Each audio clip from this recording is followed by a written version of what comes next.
La décision d'interdire aux compagnies aériennes certifiées par la Tanzanie de voler dans le ciel européen découle de ce que l'UE qualifie de problème de surveillance de la sécurité.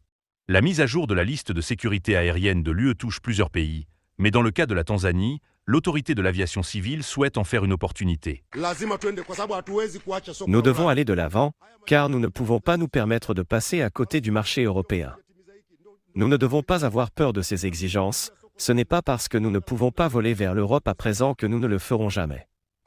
Il s'agit simplement d'une question de procédure. Par exemple, pour pouvoir voler dans l'espace aérien chinois, nous avons dû nous battre pendant 3 ans. La compagnie aérienne nationale tanzanienne, Air Tanzania, a fait de grands progrès dans l'expansion de son réseau international, en lançant récemment des liaisons long courrier vers des destinations telles que Guangzhou, Minbei et Dubaï. Si l'Europe reste un objectif stratégique, les opérations directes n'ont pas encore commencé.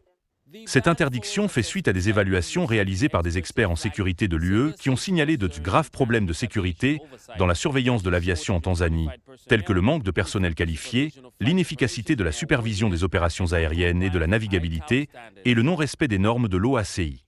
L'Europe est un marché essentiel pour le tourisme et les voyages d'affaires en Tanzanie. Selon des experts du voyage, en 2023, plus de 300 000 touristes européens ont visité la Tanzanie, ce qui représente une part importante des arrivées étrangères dans le pays. Les experts s'accordent à dire que davantage de liaisons vers et depuis l'Europe seraient bénéfiques pour le secteur du tourisme.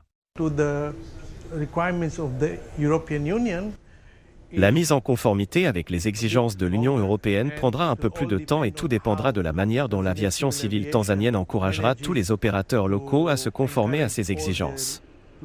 Nous avons toutefois reçu l'assurance des transporteurs locaux qu'ils travaillent avec diligence dans ce sens. Pour l'instant, l'impact reste symbolique, mais le message est clair. Des améliorations sont nécessaires pour accéder à l'aviation mondiale.